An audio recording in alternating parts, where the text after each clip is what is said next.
Pada pertengahan abad, sekitar abad 14 Masehi, Eropa berada pada masa kegelapannya, di mana agama mempengaruhi semua kegiatan manusia dan menjadi pengekang pola pikir masyarakat dalam memahami berbagai hal.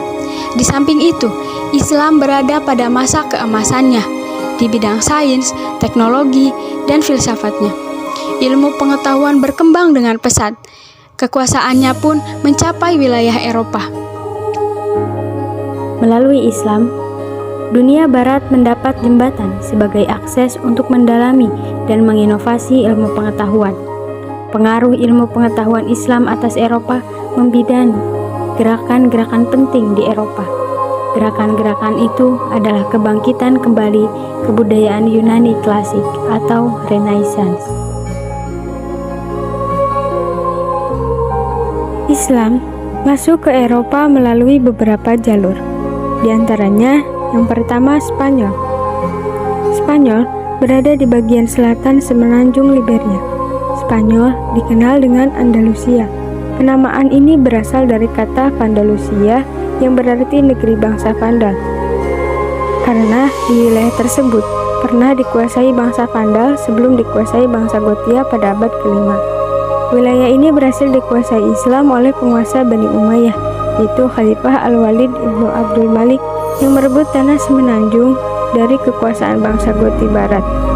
Islam masuk ke Spanyol pada 711 Masehi melalui Afrika Utara di bawah pimpinan Tariq bin Ziyad. Kondisi Spanyol sebelum Islam masuk umumnya sama dengan daerah lainnya di Eropa, yang mana masih dalam keterbelakangan dan kebodohan. Dalam proses ekspansi ke Spanyol, terdapat 3 tokoh yang berjasa dalam memimpin pasukan ke Spanyol, ialah Tarif Ibnu Malik, Tariq bin Ziyad, dan Musa bin Nusair. Sejarah panjang yang dilalui umat Islam di Spanyol dibagi menjadi 6 periode. Yang pertama, sekitar tahun 711 hingga 755 Masehi. Stabilitas ekonomi politiknya belum sempurna. Kepemimpinan Spanyol berada di bawah pemerintahan para wali yang diangkat oleh Khalifah Bani Umayyah. Yang kedua, antara tahun 755 hingga 912 Masehi, pemimpin Islam di Damaskus berada pada Bani Abbasiyah di Baghdad. Kepemimpinan Islam di Andalusia selanjutnya dipimpin oleh Abdurrahman al-Dahlil, keturunan Bani Umayyah yang lolos dari kejaran Bani Abbasiyah, lalu melarikan diri ke Andalusia yang masih setia pada dinasti Umayyah. Lalu diangkatlah beliau menjadi penguasa dan melepaskan diri dari dinasti Abbasiyah. Dan pada periode ini, kejayaan umat Islam mulai terlihat dalam berbagai bidang kehidupan. Yang ketiga terjadi tahun 912 hingga 1013 Masehi. Periode ini, Andalusia dipimpin oleh Abdurrahman ar-Rahman III. Periode ini, kejayaan Andalusia mencapai puncaknya. Berbagai perkembangan ilmu pengetahuan terjadi hampir dalam semua bidang kehidupan. Yang keempat terjadi tahun 1013 hingga 1086 Masehi. Masa ini, kemunduran umat Islam mulai terlihat dari terpecahnya Andalusia ke dalam beberapa kota kecil yang di setiap kota terdapat raja atau golongan tertentu yang menguasai, seperti Sevilla, Cordoba, Toledo, dan sebagainya. Yang kelima periode pada tahun 1086 hingga 1248 Masehi. Kondisi ekonomi politik masih terpecah pada beberapa kota kecil, namun terdapat sebuah kekuatan yang dominan, yaitu kekuasaan dinasti Murabitun dan dinasti Muwahhidun. Yang keenam terjadi pada tahun 1248 hingga 1492.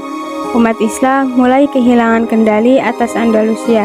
Islam hanya berada di Granada yang berada di bawah kekuasaan dinasti Ahmad. Jalur yang kedua yaitu Sisilia. Sisilia berada di Pulau Laut Tengah, bagian selatan semenanjung Italia. Penyerangan terhadap Sisilia pernah dilakukan oleh Walid Ibnu Abdul Malik dan Abdullah, tapi tidak berhasil.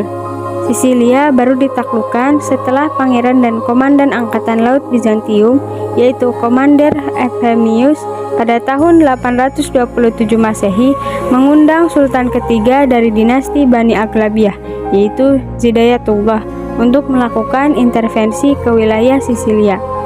Namun dari sana, Palermo berhasil direbut oleh pasukan Muslim dan dijadikan sebagai pusat pemerintahan Islam di Sisilia. Awalnya, peradaban dunia dimotori oleh orang Yunani dengan adanya filosof-filosof besar seperti Sokrates, Plato, Aristoteles, dan sebagainya sebagai peletak dasar teori-teori ilmu pengetahuan dan filsafat. Namun, dalam perkembangannya, peradaban Yunani terhenti beberapa abad, mengakibatkan perkembangan ilmu pengetahuan mengalami masa kegelapan. Namun, dengan lahirnya pemikir-pemikir Islam pada masa klasik, mulai menerjemahkan peninggalan-peninggalan Yunani ke dalam bahasa Arab, melahirkan filsuf-filsuf Muslim yang memegang peranan penting dalam sejarah. Perkembangan pemikiran Islam seperti Al-Kindi, Al-Farabi, Ibnu Sina, Ibnu Tufail, Ibnu Bajjah, Al-Ghazali, dan Ibnu Rushd, serta lahirnya pemikir-pemikir Islam dalam berbagai bidang ilmu pengetahuan. Para ahli sejarah Islam menyimpulkan bahwa ada 3 ciri yang menyebabkan peradaban Islam dapat mempengaruhi peradaban Eropa. Yang pertama, aktivitas kerajaan. Aktivitas kerajaan ialah usaha raja-raja untuk mendirikan lembaga penerjemahan buku-buku asing, mendirikan sekolah-sekolah tinggi, mengeluarkan dana untuk penulisan buku-buku ilmu pengetahuan seperti yang dilakukan oleh para khalifah Abbasiyah. Di Andalusia, yang terkenal diantaranya Abdurrahman Ar-Rahman III dan Al-Hakam II yang mendirikan Universitas Cordova yang terkenal dan perguruan tinggi pertama di Eropa. Di universitas ini diajarkan ilmu pasti, ilmu bintang, ilmu ketabiban, ilmu bahasa, dan agama. Di universitas Islam tersebut melahirkan sejumlah sarjana dan ilmuwan dalam berbagai bidang. Bahkan, raja-raja Kristen pun turut membangun perguruan tinggi dan mengembangkan ilmu pengetahuan, karena mereka termotivasi dengan pendirian perguruan tinggi yang digalakan oleh orang-orang Islam. Yang kedua, terjemahan buku-buku dan perpustakaan. Penerjemahan dilakukan karena kecenderungannya terhadap kebebasan berpikir seluas-luasnya, kecenderungan al-mu'min, karena pikiran Mu'tazilah yang cukup mendorongnya untuk membela dan menguatkan pendirian mereka. Dengan dilakukannya penerjemahan berbagai buku Yunani tersebut, maka literatur-literatur ilmiah banyak tersebar di berbagai perpustakaan. Perpustakaan dari abad pertengahan ini dibagi dalam 4 bagian, yaitu meliputi karangan penulis-penulis Yunani, Latin, Arab, dan Yahudi.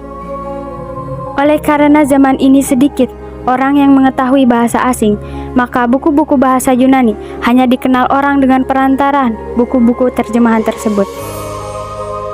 Ulama-ulama Eropa sangat sedikit mengenal literatur Yunani kuno. Karangan-karangan Aristoteles hanya dikenal dengan nama logika tua. Sentimen Eropa ini hilang setelah adanya kenyataan bahwa bangsa Arab mempunyai toleransi yang tinggi terhadap pengetahuan yang berasal dari Yunani dan Persia. Setelah itu, barulah tokoh-tokoh Kristen Eropa mulai mempelajari karangan-karangan para cendekiawan Muslim.